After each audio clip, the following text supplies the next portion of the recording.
روح نہیں خاک ہوتی، روح اللہ کے ہاں چلی جاتی۔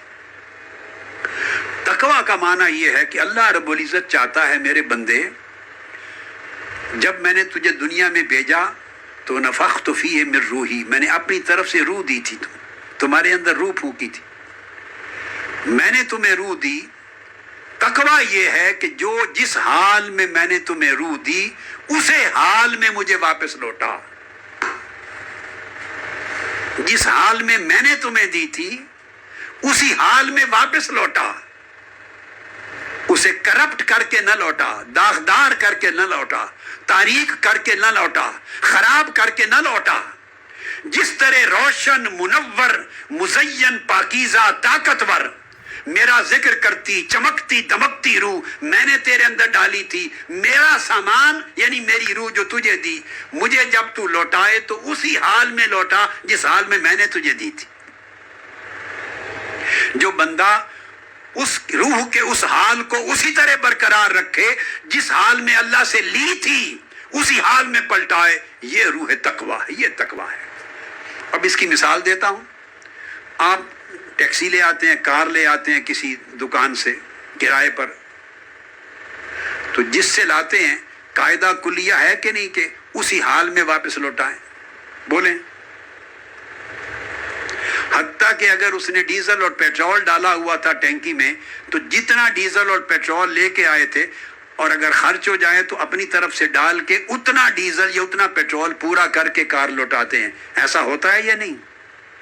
ورنہ مالک کہتا ہے اگر کار کو آپ توڑ دیں، نقصان کر دیں، کہیں ڈینٹ لگا دیں تو آپ کو پے کرنا پڑ جاتا ہے۔ وہ پے کرنے کو عذاب کہتے ہیں، وہ سزا ہے۔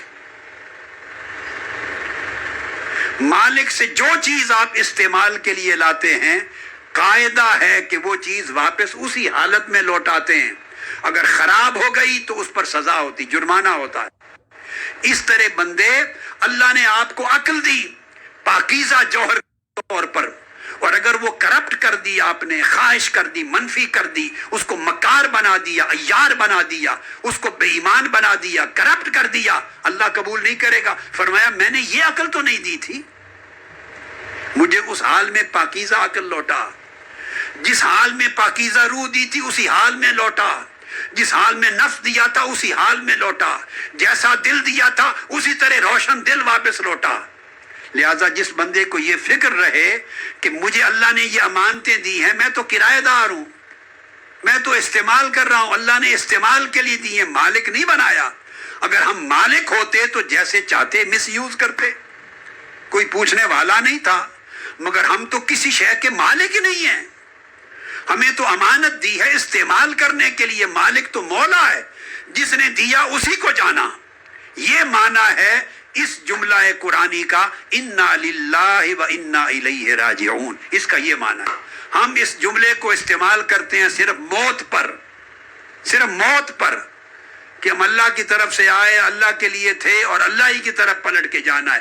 ہم نے استعمال موت کے ساتھ کر دیا ہے، نہیں، اگر موت سے نکال کر اس کو زندگی پر استعمال کر دیں تو تقویٰ نصیب ہو جائے۔ ہم اللہ کی طرف سے آئے اور اللہ ہی کی طرف پلٹ کے جانا ہے۔ چونکہ اللہ کی طرف پلٹ کے جانا ہے تو ہر چیز کو اللہ دیکھے گا۔ اے بندے، میں نے آنکھیں تمہیں دی تھی، آنکھیں کیسے استعمال کی، کان کیسے استعمال کیے، دل کو کیسے رکھا، نفس کو کیسے رکھا، عقل کو کیسے رکھا، ظاہر و باطن کو کیسے رکھا۔ مالک کو ہر چیز جانی ہے، لہٰذا اس دنیا میں استعمال کرتے ہوئے ہر چیز کا خیال رکھیں۔